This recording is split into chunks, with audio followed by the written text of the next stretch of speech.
Claro, porque si no parece que le estoy hablando a la cruz de los caídos, que no está de más. Señor nuestro Jesucristo, falta hace que nos ayudes. Pues acaban de explicar muy bien Salvador Sarabia, concejal de Ampuero, y el magistrado Luis Martínez, qué fue aquel 18 de julio y por qué sucedió. Yo quiero recordar, por otra parte, que la gente de mi generación vivía el 18 de julio de una manera completamente distinta. El 18 de julio era un día de fiesta, un día que no se trabajaba, era un día en el que se hacían múltiples inauguraciones, pantanos, carreteras, hospitales, viviendas. Era un día de fiesta. No lo conocíamos como un día luctuoso, un día relacionado con una guerra. Pero según han ido pasando los años, llegados a este 2018, parece como nunca que aquel primer 18 de julio se siente, se abre paso en nuestras carnes, que aquel cáncer, aquella enfermedad que padecía el cuerpo social de España, se vuelve a reproducir con tal virulencia que parece necesitarse otra vez la operación quirúrgica. ¿Por qué hubo un 18 de julio? Pero porque antes hubo un 13 de julio que mataron a Calvo Sotelo, hubo un octubre del 34 con la Revolución de Octubre en Asturias y otros lugares, hubo una quema de conventos y una persecución religiosa del mismo comienzo de la Segunda República, y todo aquello se vuelve a reproducir. El ataque a la unidad de España por los separatismos, que impunemente se manifiestan, desafían al Estado sin obtener apenas respuesta, y que si no hubiera sido por el pueblo español que inundó las calles y que colocó en sus casas multitud de banderas nacionales, como las que también a partir de mañana ornarán las calles de Santander, que es tradicional en la Virgen del Carmen, si no hubiera sido por esa reacción del pueblo español, porque los pueblos tienen que reaccionar, y si los pueblos no reaccionan, si el enfermo no reacciona, entonces perece víctima de la enfermedad que padece. Y eso es lo que evitó la España del 36, que no fue ese cuento que nos quieren contar los mentirosos de la izquierda. Era así un país pacífico que había abandonado la noche de los tiempos y la Inquisición y todo aquello. Y resulta que, establecido que se repartieron tierras, los terratenientes estaban disgustados, y la Iglesia que veía el fin de su monopolio, y los militares que ya no tenían guerra, y como estaban ociosos y tranquilos, pues quisieron montar una guerra, quisieron que hubiera una guerra, y destruyeron aquel paraíso de la Segunda República Española. Un paraíso que había arrojado a las gentes a la calle y que había enfrentado. Un paraíso en el que hubo 5 golpes de Estado. Las izquierdas no ganaron legítimamente ninguna vez, ninguna. El 14 de abril del 31, en unas elecciones municipales, toman el poder porque en las grandes ciudades han ganado las candidaturas republicanas, aunque al final el recuento establece que los votos monárquicos fueran muchos más. Hubo otro culpable, el que abandonó su puesto y su deber, que fue el rey Alfonso XIII, al que me parece que Santander es de los pocos que le tienen un poco de cariño. Pero inmediatamente después es la persecución a la Iglesia, es la secularización de los cementerios, fue prohibir a las órdenes religiosas que dieran clase, expulsaron al nuncio de España, al nuncio de su santidad en España, expulsaron al cardenal primado de España, expulsaron y confiscaron los bienes de los jesuitas, todo esto en tiempo de paz. Y cuando perdieron las elecciones en el año 33, gracias al voto femenino, por cierto, cuando perdieron esas elecciones, dijeron que como algún ministro de la derecha gobernara, ellos hacían la revolución. Y un año después, cuando Lerroux y compañía deciden incorporar 3 ministros, solo 3, del partido que había ganado las elecciones, la CEDA, La izquierda hizo una revolución sangrienta, donde entre otros mataron a Marcelino Oreja Elósegui en Guipúzcoa, donde mataron a los pasionistas de Turón, donde destruyeron la Cámara Santa y la Catedral de Oviedo.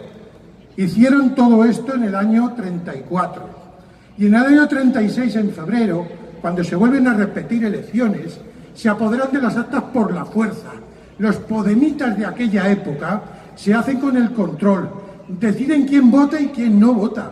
Por ejemplo, a los frailes de Barbastro, cuando bajan a votar, les dicen que ellos no pueden votar y no votan, se tienen que volver porque se lo impiden por la fuerza. Y las actas que anulan porque les da la gana, pues las anulan porque se imponen por la fuerza. Y al día de hoy todavía no se ha hecho el recuento oficial de las elecciones del febrero del 36. Pero claro, cuando no contentos con eso imponen una censura por la que no se puede hablar, porque un partido criminal, el más ladrón y el más mentiroso de la historia de España, se preocupa muy mucho de que sus crímenes estén ocultos, de que nadie los conozca. ¿Qué es lo que llevan haciendo 40 años? Borrando calles, cruces de los caídos, monumentos, nombres. No quieren que se recuerde lo que pasó, porque lo que pasó les delata a ellos, porque ellos son una mafia de criminales, los que se llevaron el oro del Banco de España, los que se llevaron las joyas del mismo banco y de montones de casas particulares en el yate Vita hasta México. Todos esos ladrones y chorizos que repiten su modo de ser con las mismas siglas, con las mismas ideas. Pues el 13 de julio del 36 no se les ocurre otra cosa que mandar a una partida de sus facinerosos, de sus pistoleros, entre los que había miembros de la Guardia de Asalto y también de la Guardia Civil, y deciden ir a matar a gente, líderes de la derecha, y van al domicilio de Antonio Goicoechea, líder de Renovación Española, y como no lo encuentran, siguen a casa de Gil Robles, que se había ido a Villarres. Y como no lo encuentran, al pasar por la calle Velázquez 89, dicen, si aquí vive Calvo Sotelo, pues van a por Calvo Sotelo, lo detienen y 2 calles más allá, en la misma camioneta, el pistolero Luis Cuenca, socialista, le pega 2 tiros en la nuca. Esto antes de que empezara la guerra. Esto era la República. Y aquel atentado no fue cosa de una improvisación de repente. Aquel atentado se estaba preparando desde hacía meses. Y los guardias que tenía de seguridad Calvo Sotelo fueron cambiados. Y el director general de seguridad, que se llamaba Alonso Mayor, y hay que saber estas cosas, que no las dice la televisión, porque lo que yo digo aquí, solo lo vais a oír aquí, pero lo que vosotros digáis, estamos hartos de oírlo en todas las televisiones mentirosas, en todos los periódicos mentirosos, en todas las radios, en todos los comentaristas. Así que si queréis conocer la verdad, escuchad, porque lo que vosotros digáis lo tengo ya oído 1000 veces. Escuchad vosotros si queréis aprender algo. Y lo que tenéis que aprender es eso, que cuando los nuevos policías de seguridad, un tal Rodolfo de la Parte y otro más, van a pedir instrucciones al director general de seguridad, ¿qué hacemos si hay un atentado? El director general de seguridad, bastantes días antes del atentado de Calvo Sotelo, lo que les dice es, si es en la ciudad, hagan como defienden, pero absténganse. Y si es en el campo, remátenlo. Esas son las instrucciones del director general de seguridad, del gobierno de la República. Por tanto, la España que no quería que sucediera lo que sucedió en Rusia 20 años antes, se da perfecta cuenta que si no quiere ser exterminada, se tiene que defender. Y la legítima defensa y el ansia de libertad y de justicia y de bien lleva a los españoles, cuando son españoles, como en tantos momentos de la historia, como el 2 de mayo de 1808, y como en la Nava de Tolosa, y como en la Reconquista, y como en la conquista de América, y como frente al protestantismo y a los turcos, les lleva a combatir. Porque hay momentos de vida o muerte, hay momentos que no son de diálogo, que están en juego la unidad nacional, que está en juego nuestra misma vida. Y este Calvo Sotelo en las propias Cortes recibe la amenaza de Casares Quiroga, presidente del gobierno, que le amenaza de lo que le pueda suceder por lo que está diciendo en sede parlamentaria, y de la pasionaria que le dice, este hombre ha hablado por última vez. A lo cual Calvo Sotelo contesta algo que todos nosotros debemos tener presentes. Les dice, como dijo un santo castellano, la vida podéis quitarme, pero más no podéis, y prefiero morir con honra a vivir con vilipendio. Y eso mismo decimos nosotros este 18 de julio, que celebramos el 15 en Santander, 15 de julio del año 2018, donde vemos amenazado nuestra vida, nuestra libertad, otra vez por una mendaz ley de memoria histórica renovada, en la cual se dice lo siguiente: que quienes defiendan estas ideas, todas sus organizaciones serán disueltas, que las personas serán multadas y que serán detenidas y encarceladas hasta con 4 años de cárcel. 4 años de cárcel. Es decir, que el año que viene, si la ley entra en vigor, iremos 4 años a la cárcel por hacer esto mismo. Y esto lo hacen los que se llenan la boca de libertad de expresión, libertad de manifestación, libertad de pensamiento, libertad de conciencia y todas las libertades. Mentirosos, hipócritas, sinvergüenzas. No, lo que queréis son borrar vuestros crímenes y queréis perpetrar nuevos crímenes. No tenéis bastante con la ley del aborto, que matéis 100.000 niños antes de nacer. Queréis ahora la eutanasia, que todo el que cuesta una pensión, que el que cuesta ser mantenido, que sea asesinado antes de que dé más gastos y antes de que sus pensiones fastidien la economía más de lo que ya está fastidiada. Ah, no, recortar de las autonomías, de vuestros consejeros, de vuestras prebendas, de vuestros cargos, eso no. Vosotros os tenéis que enriquecer bien para tener buenas fincas en Marruecos y en otros países, como Felipe González y compañía. Vosotros os tenéis que enriquecer. Vosotros, antes de tocar poder, ya tocáis chalés de no sé cuántos cientos de metros cuadrados y de más de 1 millón de precio real, de euros. Eso sin haber tocado poder. ¿Cómo será cuando toquen poder? Los proletarios del mundo unidos, los pobres de la tierra, los explotados de la tierra. ¡Qué gracia! No, los explotados de la tierra son lo que ellos necesitan para manejar. Ellos necesitan crear pobres, los crearon en la República, los crearon en Venezuela, los crearon en Cuba, porque entre esos pobres y miserables sacan una legión de harapientos, los sans-culottes de la Revolución Francesa, los milicianos de la República, los milicianos de Chávez y de Maduro, los de Daniel Ortega, que estos, con un buen dinero de los contribuyentes, se convierten en una jauría de sicarios que va atacando y amenazando a todos cuantos les estorban. Y, por supuesto, untando económicamente a todos los que son partidarios de ellos. Por eso, la nueva ley de memoria histórica establece, entre otras cosas, que toda víctima, entre comillas, del franquismo, y víctima es cualquiera que hubiera sido condenado, aunque fuera por horrendos crímenes, incluidos los terroristas de la ETA y del FRAP, hasta el 15 de junio del 77, cosa que ya hicieron con la ley de amnistía en su momento.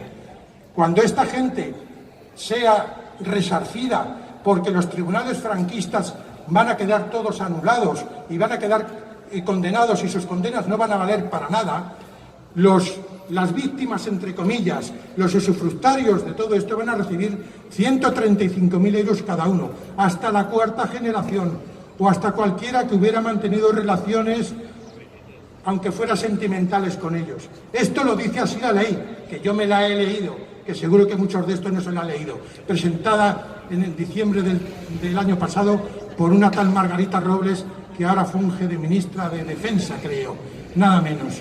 Es decir, que esto es lo que pretenden, pero no olviden los católicos, el pueblo español en general, que ahora van a por Franco, pero si quieren destruir la obra de Franco, claro, tendrían que destruir para empezar lo que estamos viendo ahora mismo, porque esto es obra de Franco, y los pantanos de los que hablaba el cura en la misa a la que hemos asistido, y la seguridad social, y tantas cosas, que efectivamente los están destruyendo, de una manera o de otra. Pero después de esto, que no se olviden los españoles, que se lo advertimos como lo venimos advirtiendo desde el 77, van a ir también a por la corona, van a ir a por la bandera bicolor, van a ir a por el himno, van a ir a por la Guardia Civil y van a ir a por la Legión.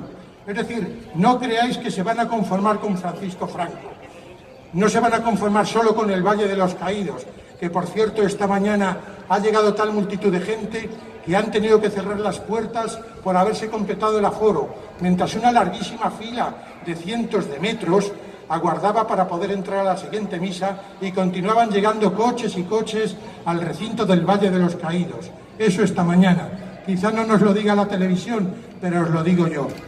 Y con este espíritu de Calvo Sotelo, de los que nos precedieron, de estas banderas, de estos himnos, de estas victorias, de estas grandezas, que no son otra cosa que la continuidad de la grandeza de nuestra patria a lo largo de más de 2000 años de historia, de una España que siempre ha tenido razón en todas sus empresas, de una España que es como el estandarte de Dios en la tierra, que es la nación católica por excelencia, esa España católica de la que hablaba un hombre que está enterrado aquí, en esta catedral, Menéndez Pelayo. España, martillo de herejes, espada de Roma, cuna de San Ignacio. Esa es nuestra grandeza y no tenemos otra, decía Menéndez Pelayo. El día que acabe de perderse, volveremos al cantonalismo de los arébacos y de los bectones. Y eso lo decía ya Menéndez Pelayo a finales del siglo XIX. Esto es lo que nos ha tocado vivir, pero nosotros no vamos a ser menos que nuestros antepasados. Vamos a saber rezar, pero vamos a saber también combatir, porque a Dios rogando y con el mazo dando. Hay que librar como soldados de Cristo las batallas de nuestra patria y de nuestra Iglesia, sabiendo dónde está el enemigo, que está ahí, que es real, que asiente. Y ese enemigo se ha establecido ahora en el gobierno. Y repito que es la mayor pandilla de facinerosos que ha habido en la historia de España. El Partido Socialista Obrero Español es el autor de la muerte, entre otros, de Eduardo Dato, antes de la dictadura de Primo de Rivera. Es el coautor de todos estos crímenes que os acabo de relatar en la Segunda República, que se mataron entre ellos como bestias, que es otra cosa que no quieren recordar. Se mataron como bestias, Andrés Nin y los del POUN exterminados después de ser torturados y desollados vivos. Y lo fue la CNT en Barcelona, y lo fueron cuando el golpe del coronel